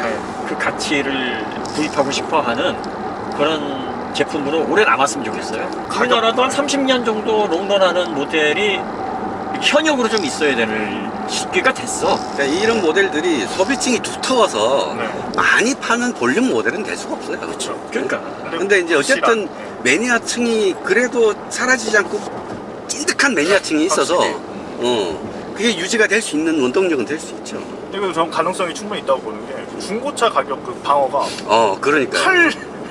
칼 국산차 이거는 뭐 다른 세계예요. 그냥 부르는 게 값이 중고차가. 네. 그게 이제 또 좋게 얘기하면 그러고 나쁘게 얘기하면 신형이 뭐 바뀐 게 없는 거지. 그러니까 아니, 신형사는 그냥 중고 사자. 네. 이쯤 와가지고 풀체인지 되니까 이제 좀 술렁이는 거고. 그리고 또 이거 가격이 좀 비싸니까 맞아요. 에이, 그냥 구형 중에서 그냥 아무거나 골라 잡자. 왜냐면 모하비는 구형인지 신형인지 큰 차이가 중고 나고. 돌아다니면 구분이 안 돼요. 초기형도 그렇고 후경도 그렇고 이게 잘 모르겠더라고.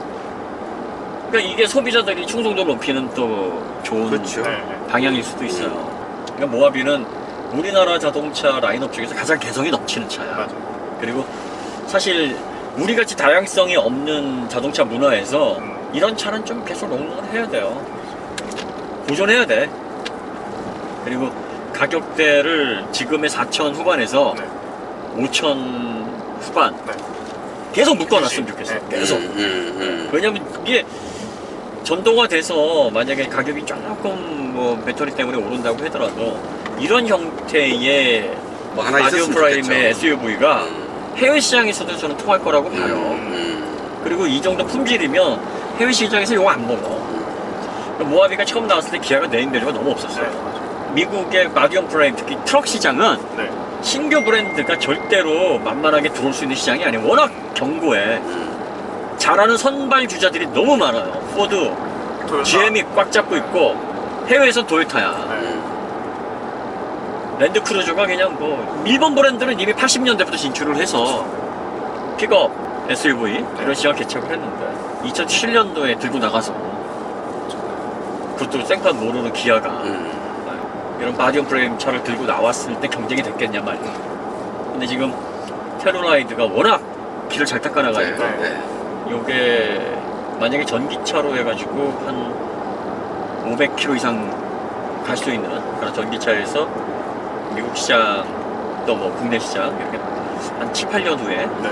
예, 뭐 이렇게 다시 최첨단 내장으로 해서 나오게 되면 얘는 독보적인 상품성을 가지고 있는 상품군으로 우리나라에서 계속 성장할 것 같고 외국에서도 좀 먹히지 않을까 싶어요.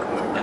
바디움 프레임으로 전기차 전용 포맷도 생각해 볼 만한 것 같은데요. 네. 프레임에다가 왜냐면 프레임 사이에 네. 공간이 많잖아요. 맞아요. 그거를 잘 설계해서 딱 하나로 만들어 놓으면 오히려 더 쉬울 것 같아요. 더 쉬울 것 같아요. 또 배터리도 안전하게 더 안전하고. 네.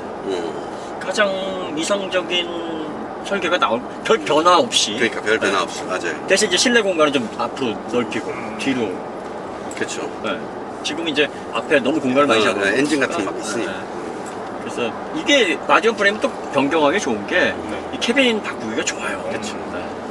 전반적으로 프레임 전체를 통으로 바꿔야 되는 게 아니라 위에만 따로 띄어서 다시 설계하면 되니까 괜찮다고. 그러니까 요걸 계속 살렸으면 좋겠어. 토요타 트럭들이 왜 아프리카 이런 오지 같은 데서 100만 킬로 달린 그런 차들이 많잖아요. 많죠. 흔하잖아요. 많지. 그래서 그런 게 지금도 돌아다니니까는 그 사람들은 당연히 그냥 그걸 사야 된다고 생각하고 있는 거잖아요. 야, 이 나중에 장갑차로도 쓰이고 기관총 무슨 뭐 무기로도 쓰이고 아프리카 저 내전 지역 콩고 같은 데 그러니까요. 가면은 다 도요타 트럭에다가 그냥 이 사골이 이제 더 사골이 돼서 막 50만, 100만 해가지고 멀쩡히 돌아다니면 그렇지. 전기차도 당연히 모하비 그렇지. 이렇게 생긴 당연히 모하비 사야 된다 이렇게 딱 되지 오지에서는 않을까. 모하비 전기차를 타야지. 정말 죽여서는 안 될 브랜드라 맞아요. 별로 얘는 그리고 우리가 전에 시승을 하면서 예상외로 좋았어요 차가. 그리고 사실 뭐 지바겐 같은 사골도 있는데 거기도 대고 얘는 사골도 아니야. 이제 2번 우려 먹은 거잖아. 그 지바겐은 한 5번 우려 먹어서 뼈에 구멍이 났어. 골수 다 빠져나왔어. 그러고서 바꾼 거야. 징한 것들. 아유. 사실 그런 거 2억 5천만 원 주고 사는 것보다 근데 이거 한 3대 사가지고 그냥 그냥 집에 놓고 사무실에 놓고 작업장에 놓고 그냥 그게 낫잖아. 그래도 돈이 남네. 전기차 하나 더 샀을게. 은근히 많네 모하비가. 앞에 또 있어. 또 있네? 저기 또 있네. 멀쩡히 잘 여러분들 굴러다니네요. 그 저희가 시승만 하면요 그 같은 차종이 막 주변에서 막 튀어나오죠. 자석처럼 따라붙어요. 네. 막 천지가 막 그 차종이 되는 것 같아요. 그 기블리 그 보기 힘들잖아. 그러니까. 기블리도 막 도로에서 막 몇 대씩 보고요. 전에 포드 익스플로러 익스플로러는 6대를 봤어요. 도로에서. 한 날에. 한 달에 시승까지 가는데 6대 봤어. 그리고 도착해서도 막 길거리에서 막 2대, 3대 막 지나가다니고 이상하대. 어쨌든 모하비는 네. 예, 우리나라 차 중에서 가장 개성 있는 차입니다. 그리고 보존했으면 좋겠어요. 앞으로 계속 전기차 시대에서도 쭉쭉 모하비. 예. 그리고 우리나라에서도 그랜저가 사실 1986년도에 나왔잖아요. 네. 그러니까 지금 35년째 나오고 있어요. 완전 장수 모델. 네, 장수 모델이죠. 그 다음에 소나타. 그렇죠. 네, 소나타 또 장수 모델이고요. 또 엘란트라. 그로 시작된 아반떼 네네. 이런 차들이 이제 세대를 이제 바꾸면서 이렇게 이어져 왔습니다. 근데 이런 차들은 풀체인지를 계속 하니까 초창기의 네. 모습이 없죠. 별로 안 지켜지고 있잖아요. 그러니까 예전 초창기 그랜저하고 지금 그랜저가 뭐 같은 차인가? 예전에 엘란트라하고 지금의 아반떼 완전 다른 차잖아요. 근데 모하비는 2007년도랑 지금이랑 똑같아. 아니 아이오닉 5를 내면서 포니까지 그 가가지고 헬티를 찾아왔잖아요. 응. 근데 모하비는 그럴 필요가 없잖아요. 그러니까 여기 원래 얘는 2007년도니까 네. 구조에서 웬만큼 잘하고 앞으로도 네. 오래 쓸 수 있을 만큼의 기본적인 틀은 갖추고 있단 말이에요. 그러니까 여기에서 사실 공학적인 정점을 찍었을 때가 대략적으로 한 2010년 그쯤이에요. 그쯤에서 이제 개발된 차니까 부족한 점들을 몇 가지만 보완을 하면 앞으로도 오래 쓸 수 있어. 이거 한 2, 30년 더 쓸 수 있다고. 그러니까 얘는 유일하게 기아에서 네. 지바겐처럼 원형이 보존되는 그 형태로 발전했으면 좋겠어. 괜히 그냥 바꿔가지고 좀 혼란스럽게 하지만 그렇게 되면은 대한민국을 대표하는 SUV가 뭡니까? 그럼 모하비입니다. 그럼 딱 그래도 얘기 그 독일 사람들이 지바겐 자랑스러워하거든. 그러니까 이게 현대 기아가 아니라 무쏘나 코란도가 지금까지 이렇게 원형을 가지고 그렇죠. 흥하고 있었다면 그러니까. 똑같은 얘기를 했을 거예요. 근데 그 경쟁자들이 없어진 게 참 안타까운 일이죠. 그치. 넥서도 겉만 바뀌지 그냥 다 걔도 그냥 쭉이야 쭉. 아 쌍용은 좀 개발비가 좀 어디서 이렇게 좀 투자를 좀 해서 살아봤으면 좋겠는데 지금 계속 부산된다고. 지금 렉선에서도 지금 한 네 번째 해까지 구멍 났지 이제 뼈에 너무 우려서 구멍을 이제 내꾸는 거지 이렇게. 골다공증. 모하비가 이렇게 뭐 크게 바뀐 게 없어가지고 저희가 네. 엔진룸이나 밑에 하부 구조라든지 이런 것들에 집중을 하지 않았고 그 다음에 주행 질감도 뭐 이전 모델하고 큰 차이는 없어요. 네. 거의 비슷합니다. 바디온 프레임 치고는 너무 부들부들해요. 네. 네. 그래서 승차감이 꽤 괜찮아요. 저도 걱정을 네. 엄청 많이 네. 했는데 노면 단차나 이런 거 지날 때 그냥 서스펜션이 약간 한번 머금어 주는구나 하는 정도라고도 할 수 있어요. 그리고 이전에 풀체인지 되기 전에 네. 그 모델보다도 좀 더 부드러워진 것 좀 같아요. 더 부드러워진 것 네. 같아요. 이번에 더 마스터 오면서 그 승차감 개선에 조금 그 영향을 넣었다고는 하긴 했는데 아니, 그런 것 같아요. 체감이 되는 정도이거든요. 이게 바디온 프레임은 이게 케빈룸하고 살짝 네. 따르는 따르는 느낌이 그리고 있어요. 진동이 있거든요. 네. 특히 모하비 디젤은 탱크 같단 말을 너무 많이 네, 들었기 그러니까 때문에 우리가 뭐 센서가 예민해가지고 그걸 느끼는 게 아니라 네. 그 진동의 특성이 좀 달라요. 음. 그러니까 차의 서스펜션이 단단해서 느껴지는 진동과 네.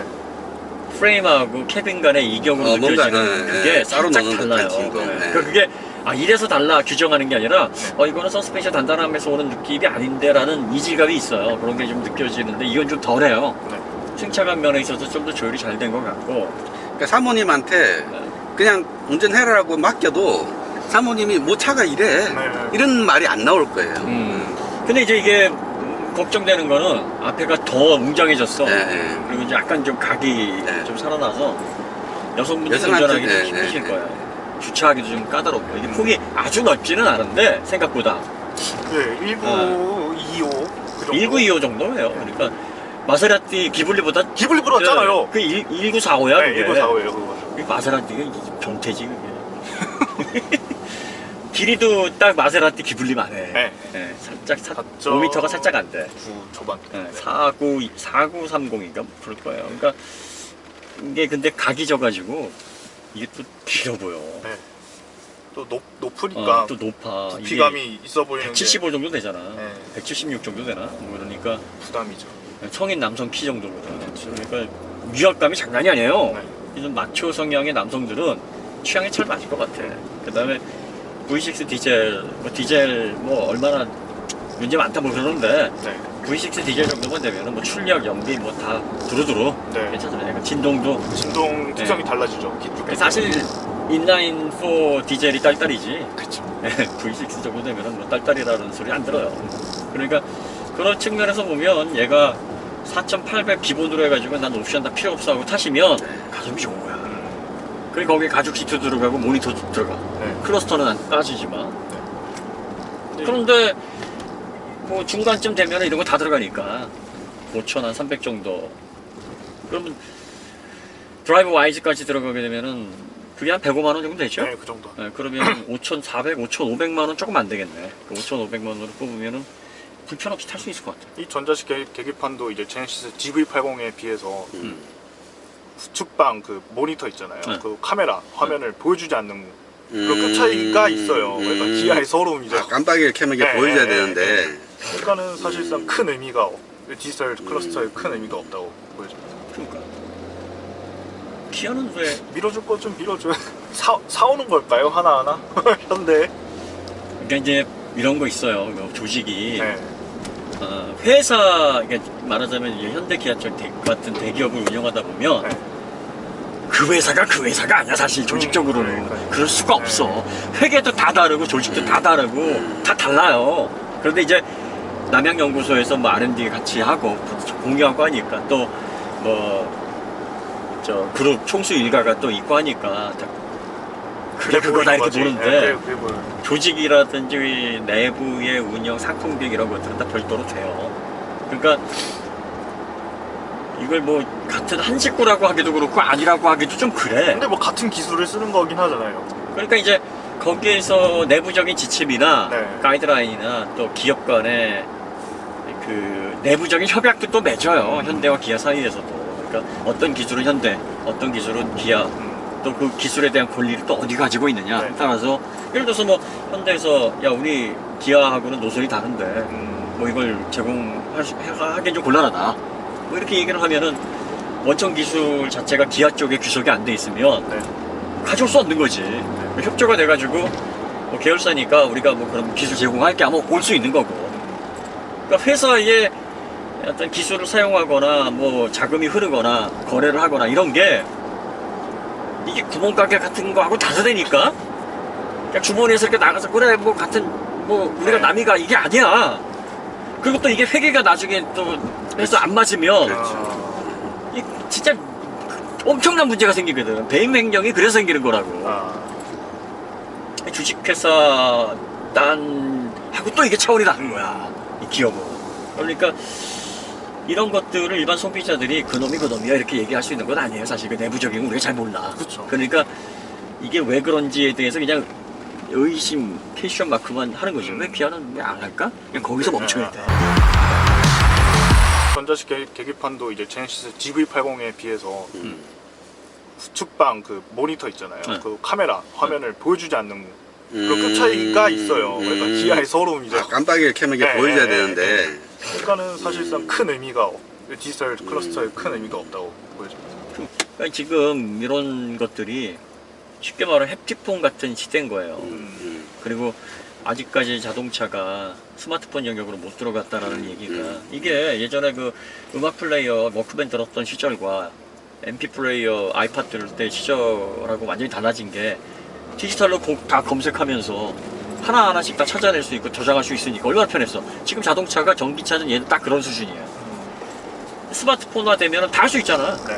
그냥 뭐 필요한 앱은 그러니까 여러분들이 스마트폰화 되는 게 뭐냐면 주는 것만 쓰는 거는 그냥 단일 기기예요. 근데 스마트폰은 자기가 앱 깔아다가 쓰면 그치. 확장이 되잖아. 확장성. 그러니까 앱스토어에 딱 사람들이 야 이거 한번 써봐 하고 올리면 다운받아가지고 그러면 기능이 바뀌는 거야. 전장이 바뀌어. 네. 인포테인먼트가 확 바뀌어. 그리고 스킨이 내가 원하는 스킨으로 싹 바꿀 수 있어. 예를 들어서 뭐 여러 가다가 아이씨 뭐 페라리 쿡핏으로 바꿔보자. 그냥 페라리의 클러스터로 그냥 다운받아가지고 하면 이게 페라리 많이 그려져 있고 이게 나오는 거야. 이게 스마트폰화 되는 거예요. 사용자화. 그러니까 사용자가 커스터마이징을 직접 할 수 있도록 이건 하나의 틀이 되는 거지. 그래서 거기에서 다양하게 뭘 할 수 있는 거야. 그러니까 지금은 제조사에서 실어주고 펌웨어를 업데이트를 해줘야지만 쓸 수 있어. 근데 지금 스마트폰은 기본적인 OS만 제공해주고 필수 앱 그리고 나머지는 업데이트를 해주고 나머지는 다 설치해서 자기가 앱을 통해서 활용을 하잖아. 그러니까 자동차도 그렇게 해줘야 된다는 거야. 이 개념을 잘 이해를 못 하시더라고요. 지금도 인터넷 되고 넷플릭스 나오는데 이게 스마트폰이잖아. 아니에요. 그러니까 예를 들어서 지금 굳이 왜 메이크가 제공하는 지도를 봐야 돼? 그러니까 깔아서 딴 거 봐도 되잖아. 아니 뭐 나는 그냥 뭐 게임 같은 것도 이렇게 하다가 그냥 마인크래프트 야 왜 얼마냐 7분이냐? 그럼 바로 결제해가지고 마인크래프트 막 하면서 할 수도 있고 뭐 이런 것들이에요. 그래서 다양한 앱을 통해서 확장을 할 수 있는 거. 그걸 안 해봤기 때문에 자동차에선 특히 더 보수적으로 생각하시는 편인 것 같아요. 그러니까 그리고 딱 누르면 여기서 키보드 나오면 되잖아. 이렇게 타자 칠 수도 있고 음성으로 명령할 수도 있고. 안전과 관련된 절대 지켜야 되는 그런 거를 제외하면 편의와 관련된 이런 부분은 상상을 자유롭게 해야 돼요. 제가 그 얘기를 한 거예요. 안전하는데 달리는 2시간만 생각하니까 그런 거야. 차는 세워져 있는 시간이 그러니까. 22시간이니까.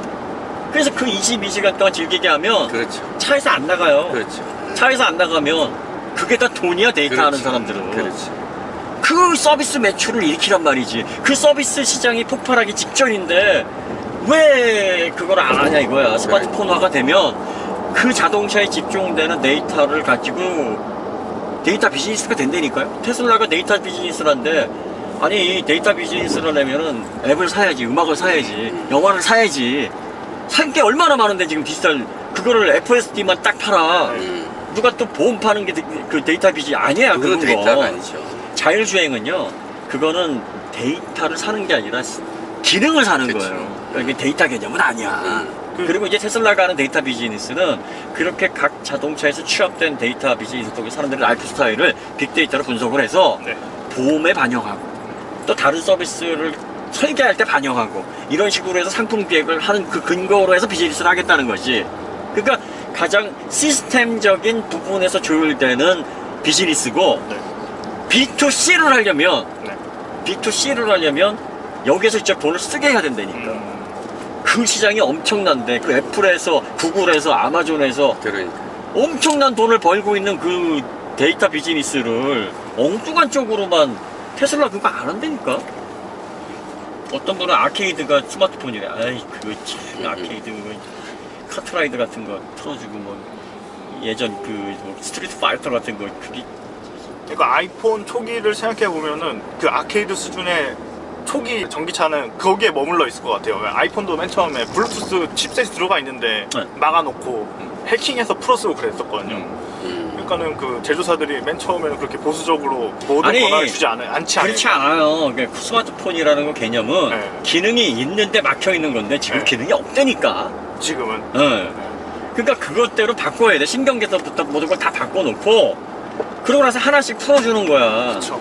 근데 지금은 아예 그 부분이 고려가 안 돼 있어. 테슬라 그게 고려가 돼 있으면 모니터가 더 확장돼야지. 그리고 그 모니터를 정지했을 때 편안하게 즐길 수 있는 시트 하우징 설계가 돼야지. 시트가 달리는 그것만 최적화되어 있는데 네. 서 있는 주차장에서 거기서 멍하니 앉아 있으면 허리 아파. 답답하고. 볼 수 있는 차가 나와야죠. 아니, 그러니까 머무를 수 있는 그런 공간 설계가 안 돼 있는데 어떻게 스마트 모빌리티가 적용이 돼 있다 그래. 그걸 어떻게 그럼 그럼부터 뜯어 고쳐야 돼. 시트서부터 또 편의 장치서부터 모든 걸 다 뜯어 고쳐야 돼. 그 다음에 스피커, 오디오 이런 게 준비가 안 돼 있는데 그걸 어떻게 안 되는 거야. 그러니까 그 개념을 일론 머스크가 모른 것 같아. 왜? 엔지니어거든. 전기차가 나오면서 내연기관차도 고정관념을 깨야 된다 뭐 이런 이야기 많이 네. 하잖아요. 거기서 전기차를 만드는 테슬라도 야 이거는 차가 아니야 네. 라고 하는 그 차라는 그 고정관념을 깨야 된다는 거죠. 그렇지. 근데 이제 테슬라 일론 머스크가 소프트웨어 엔지니어다 뭐 이런 주장을 하는 사람도 있어요. 근데 소프트웨어 엔지니어이긴 한데 네. 그 사람이 소프트웨어링을 한 건 시스템 쪽이에요. 시스템 구축이야. 엔터테인먼트나 데이터 비즈니스 통해서 소비를 이끄는 그런 소프트웨어 설계자가 아니었어. B2B. 그 또 금융 전문가들도 아니었는데 이렇게 또 엔지니어들 통해서 또 시스템 구축해서 페이팔, 원래는 사명이 페이팔이 아니었지. 엑스닷컴이었어. 그러니까 이제 그것 때문에 소프트웨어에 능통하다. 소프트웨어가 사실 메캐니컬보다 더 광범위해요. 메캐니컬은 정해져 있어요, 파트가. 근데 소프트웨어는 무한하거든. 그러니까 여기에서 창출되는 가치가, 그러니까 그 무한한 변수와 무한한 오류 가능성들을 다 잡아가면서 최대한 안정성을 확보를 한 모바일 OS가 안드로이드, iOS 2개밖에 없어, 전 세계에. 근데 그 시장이 엄청난데 이 엄청난 시장을 다른 기업에서 왜 못 들어오냐고. 조금만 먹을 게 있으면 커피숍도 막 다닥다닥 붙어가지고 경쟁이 심해지는데 사람들이 들어올 수가 없는 거예요. 너무 힘드니까, 어려우니까. 그럼 자동차 같은 경우에 자동차 봐봐. 웬만한 선진국에서 자동차 회사 없는 회사 있어? 자동차 엔지니어랑 소프트웨어 엔지니어 뭐가 어려운 거 여러분 간단하게 생각을 해봐. 빌려서라도 만들자. 베트남에서도 이제 자동차 베트남, 제조사 생겼어요. BMW. 베트남에서도 꽤 괜찮은 차를 만든다고 또 뭐 네. 현대를 뭐 내쫓겠 뭐 이렇게 얘기를 하고 있어요. 말레이시아 뭐 이런 데도 이제 생겼단 말이에요. 어느 정도 경제 규모가 되면 자동차 만들어내. 그러면 쓸만한 PCOS, 쓸만한 스마트폰 OS 가지고 있는 나라가 어디 있어? 어디야? 미국밖에 없어. 왜 이런 현상이 벌어져? 살만하면 할 수 있으면 만들어야지. 그게 그러면 어떤 제조사든지 스마트 모빌리티와 메케니컬을 합칠 수 있으면 다 합쳐놨지. 지금 어렵다니까. 힘들어. 그게 어마어마하게 힘든 거야. 그걸 할 수 있는 기업은 앞으로도 몇 개의 기업밖에 없단 말이지. 그걸 누가 하냐? 그 어력을 누가 하냐가 시장을 장악한다니까. 테슬라가 했냐? 못했다니까. 할지 안 할지를 봐야지. 만약에 그 누구나 다 할 수 있었으면 각 나라마다 독자적인 OS를 갖고 있었겠지. 삼성도 바다 OS. 하려다가 네. 엎었어요. 안 돼. 여지까지 그 리눅스 기반에 네. 그 언제적 리눅스냐? 오픈소스 가지고서 뭐 우분투다 뭐다 해가지고 테슬라 지금 우분투 기반으로 하고 있거든. 그건 또 이것도 유닉스 기반. 또 애플도 유닉스 기반. 뭐가 그러면 누가 다 애플 냈고 다 다 따라 했겠죠. 그거 됐겠지. 그러니까 세상 논리를 단순하게 보시면 의외로 사물이 명확하게 보여요. 소프트웨어링, 여러분들이 생각하고 있는 손 안에 있는 스마트폰이 굉장한 물건이라니까. 이해를 하면 이거는 인류가 원시 시대에서 불 발견했을 때와 비슷한 사건이야. 이건 불이야, 불. 처음 불을 갖게 됐을 때 에너지거든. 불이 에너지야. 그래서 세상이 바뀌었어. 인간이 권력자가 되면 불을 찾아서야. 그래서 동물을, 그 맹수들을 다 지배할 수 있었단 말이지. 스마트폰은 원시인이 찾아낸 불이라니까. 이게 얼마나 대단한가 생각해보면, 만약에 나만 스마트폰을 가지고 있고 네. 다 안 가지고 있다 생각해봐. 세계를 그 지배하지. 격차가 얼마나 크겠어. 세계를 지배하지. 막 몰랐어. 전화하고 엄마 이거 네. 뭐예요 하고 있는데 나는 1분이면 다 찾고 끝내 그냥. 그렇죠. 그걸 자동차에 녹이는 기업. 그렇죠. 네. 다행히 이제 그걸 잘하는 기업들이 자동차일 뿐이야. 애플. 그러니까. 구글. 네. 그래서 지금 구글이 메이커를 찾고 자동차만 제대로 이해했었으면 구글 웨이모가 이미 테슬라 발라버렸을 거예요. 근데 자동차는 이해를 못했잖아. 물론 이렇게 얘기를 하면은 뭐 토요타의 누가 또 뭐 닛산의 누가 또 자동차 수장했던 누가 가 있다.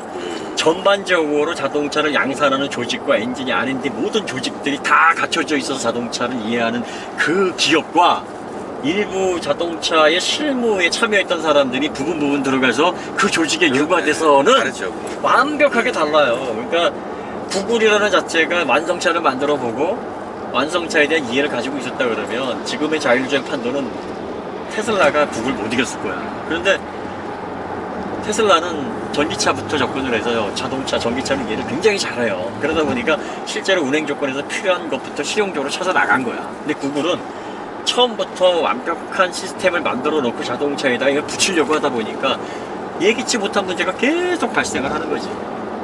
그러니까 생각보다 딜레이가 되고 힘이 빠지고 그러다 보니까 테슬라가 시간이 많이 따라오려면 걸릴 줄 알았는데 금방 따라오니까 자꾸 사람들이 인식 전환이 되고 자꾸 그쪽으로 몰리니까 구글은 궁지에 몰리는 거지.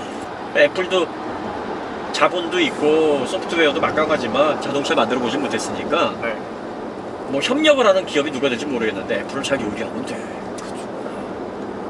그러면 두 기업 다 좋은 결과가 나올 수도 있어요. 물론 뭐 안 나올 수도 있고 사람 일은 모르는 거야. 하도 요즘은 테슬라 만능론이 막 그리고 테슬라는 약간 문제점을 지적을 하면 테슬라를 굉장히 가능성을 부정적으로 보시는군요. 이렇게 얘기를. 다른 기업은 문제점을 얘기하면 정말 모르는 걸 알았습니다. 소비자를 위해서 대변하시는군요. 이렇게 반응이 나오는데 테슬라 문제점 얘기를 하면 뭘 알아서.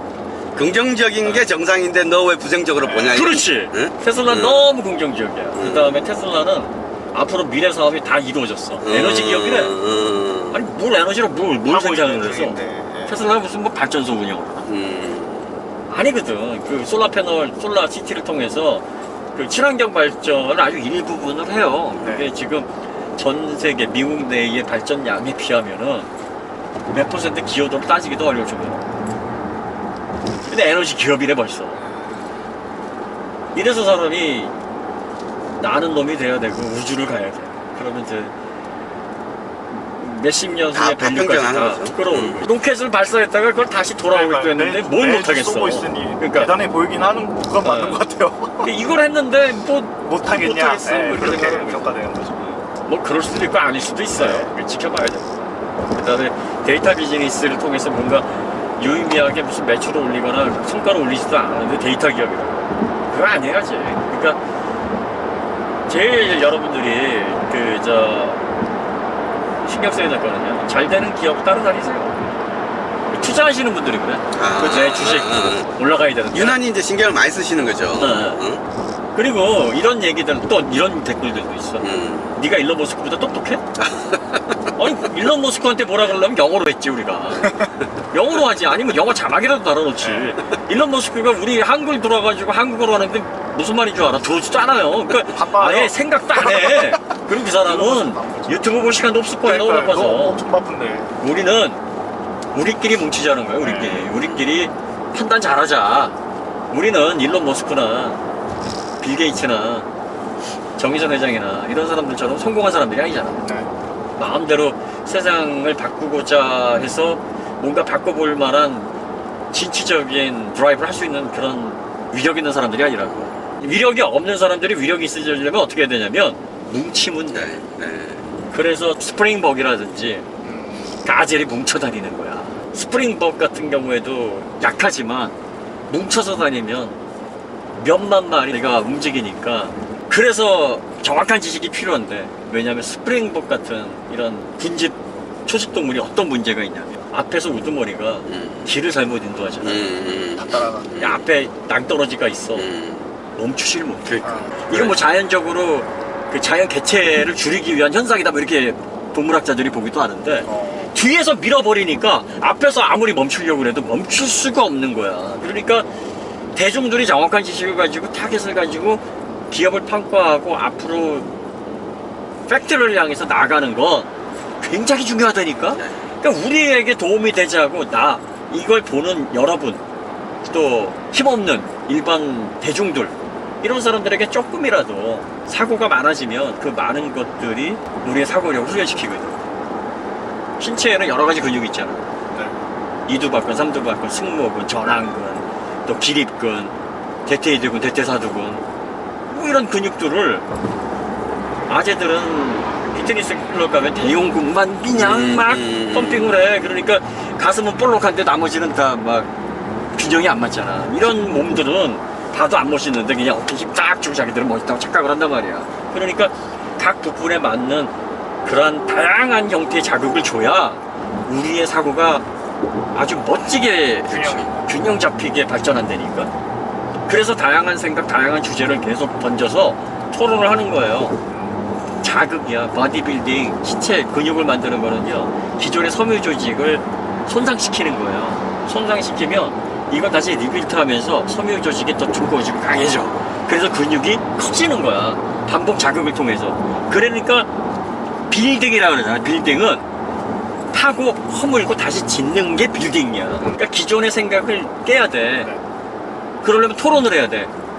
제 생각이 깨졌습니다 하는 순간 새로운 생각, 새로운 전기 신호나 화학 신호로 시냅스가 더 강화되면서 사고력은 날카로워지는 거예요. 그래서 사물을 정확하게 판단해야 돼. 그러려면 이 얘기도 듣고 저 얘기도 듣고 이 얘기도 듣고 다 해야 돼. 이거 귀찮다고 안 하면 여러분들의 생각은 그냥 지방 덩어리로 순발력 떨어지고 이래버려. 그래서 이제 내 생각이 틀렸다라는 걸 누군가가 알려줄 때 내가 거기서 거부감이 생겨버리면, 그렇죠. 그러면 이제 낡아지는 거죠. 그렇죠.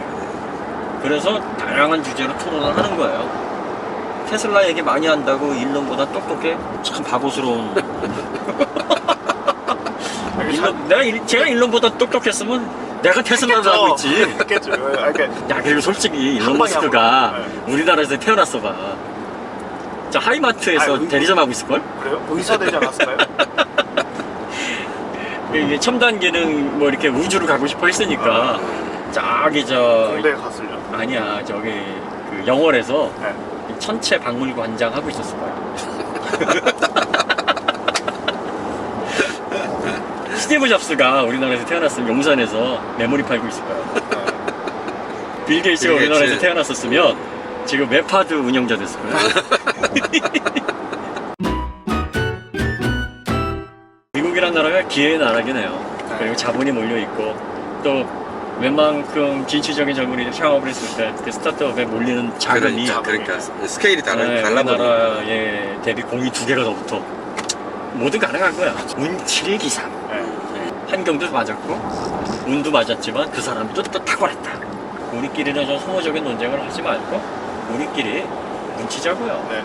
미안하다 모압이야. 그래도 할 얘기가 없구나. 좋아요. 사세요. 너무 성의 없나? 아, 이런 바디온 프레임의 SUV 수입차 사는 것보다 이건 하는 게 나을 것 같아. 그리고 난 나쁘지 않은데? 좀 피팅 별로 마음에 안 들지? 아니 전 바디온 프레임의 그 승차감에 대해서 선입견이 많이 깨졌습니다. 고모님은 원래 저는 원래 좋아하셨고. 좋아했어요. 그러니까 제가 모하비를 처음부터 좋아했다기보다 네. 모하비는 저는 정말 신경도 안 쓰고 있었어요. 네, 그렇죠. 원래 이런 차 아무, 싫어하잖아요. 네. 정말 아무 관심이 없었어요. 그런데 딱 생각이 바뀐 게 우리가 시승해보고 그러고 나서 생각이 완전히 바뀌었던 거예요. 맞아요.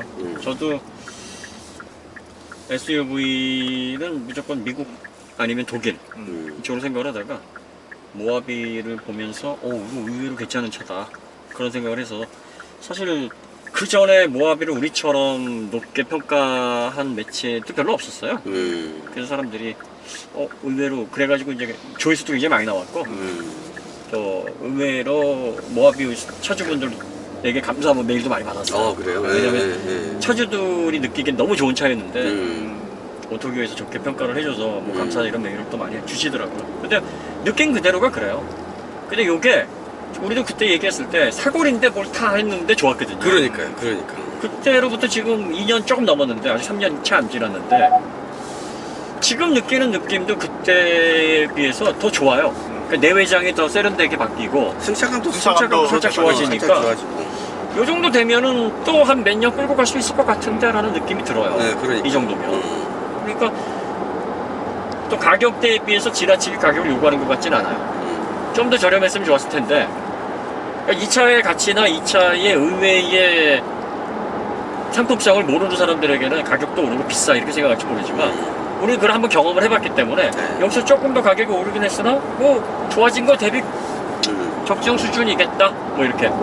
가격은 올랐지만 품질이 올라갔으니 가격 인상이 있는 셈. 하지만 가격 인상이 이해가 안 되지는 않는 셈. 뭐 이렇게 얘기할 수 있겠어요. 네, 뭐 저희가 계속 이렇게 뭐 복잡한 얘기만 하다 보면은 어떤 분들은 뭐 차 얘기만 하라고 하는데 우리 인생이 밥만 먹고 살 수 있나요? 다양한 얘기를 통해서 또 흐름을 같이 공유를 하는 그런 차원에서 좀 가벼운 얘기를 많이 했습니다. 결론을 내려보면은 뭐 세 사람 다 모하비는 한국형 SUV, 바디온 프레임 SUV를 대표할 수 있는 뭐 그 정도의 가치는 있어 보인다. 그 다음에 가격대는 납득할 수 있는 정도로 내린 것 같다. 6천만 원까지는 사실 좀 아닌 것 같고 저는 한 5천 초반 정도면 괜찮은 선택일 것 같아요. 5천 한 3, 400 정도 선에서 딱 끊으면 좋은 선택이 되지 않을까 싶은 생각이 듭니다. 그리고 그 정도 가격대에서 느껴지는 존재감, 하차감도 꽤 있어요. 이거 주변에 딱 세워놓으면 사람들이 많이 쳐다보더라고. 차 사면 그런 맛이 있어야지. 사람들이 봐주는 맛이 있어야지. 자, 그럼 저희 여기서 모하비 시승기 마치도록 하고요. 저희는 다음에 더 좋은 콘텐츠로 다시 찾아뵙도록 하겠습니다. 감사합니다.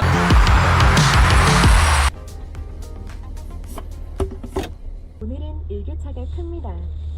최저 기온은 -3도, 현재 기온은 10도예요.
무선 충전기에 있습니다.